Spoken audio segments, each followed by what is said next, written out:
எதை செய்தாலும் கர்த்தருக்கென்றே மனப்பூர்வமாய் செய்ய வேண்டும். அதாவது பார்த்தோம், கர்த்தரை மகிமைக்கென்றே செய்யுங்கள். இப்பொழுது பார்க்கிறோம், எதை செய்தாலும் கர்த்தருக்கென்றே எப்படி செய்யுங்கள்?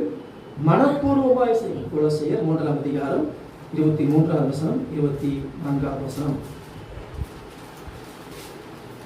நீங்கள் கர்த்தராகிய கிறிஸ்துவை சேவிக்கிறதுனாலே சுதந்திரமாகிய பலனை கர்த்தராலே பெறுவீர்கள் என்று அறிந்து எதை செய்தாலும் அதை மனுஷர்களுக்கென்று செய்யாமல் கர்த்தருக்கென்றே மனப்பூர்வமாய்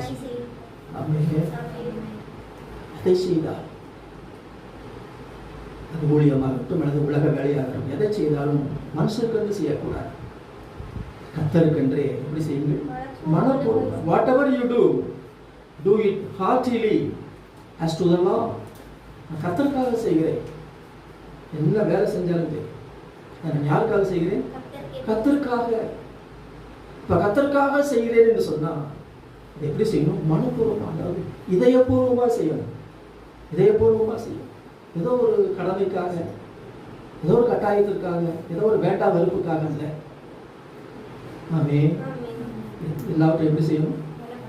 மனப்பூர்வமாக கர்த்தருக்கென்றே செய்யணும். அல்லேலூயா. செய்தால் சுதந்திரமாகிய பலன் நமக்கு உண்டு. இதுதான் எழுதப்படும். சுதந்திரமாகிய பலனை நாம் கர்த்தராலே பெற்றுக்கொள்கிறோம். சுதந்திரமாகிய பலன் நமக்கு உண்டு. எதை செய்தாலும் நீங்க எப்படி செய்யுங்க?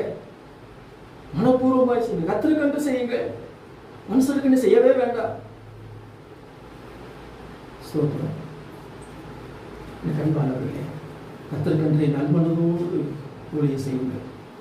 அதாவது கர்த்தரை சேவியுங்கள், அவரை பின்பற்றுங்கள், அவருக்கென்று சேவை செய்யுங்கள். எபேசியர் 6ஆம் அதிகாரம்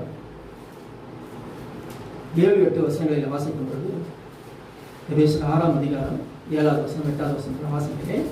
அடிமை ஆனவனானாலும் சுயாதீனம் உள்ளவனானாலும் அவனவன் செய்கிற நன்மையின்படியே கர்த்தரிடத்தில் பலனை அடைவான் என்று அறிந்து மனுஷருக்கென்று ஊழியம் செய்யாமல் கர்த்தருக்கென்றே நல் மனதோட ஊழியம் செய்யுங்கள். ஊழியம் என்று சொன்னால் ரெண்டு அர்த்தத்தில் இருக்கு. ஒன்று மினிஸ்ட்ரி, அது சுவிசேஷம் அறிவிக்கிற அந்த ஊழியம், மினிஸ்ட்ரிங்கிற வார்த்தை வரும்.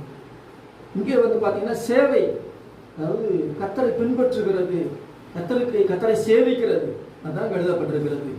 சோதனம் அந்த சேவை, அந்த சேவிக்கிற அந்த காரியத்திற்கும் தமிழில் என்ன எழுதப்பட்டிருக்கு? ஊழியம் என்கிற வார்த்தை எழுதப்பட்டது.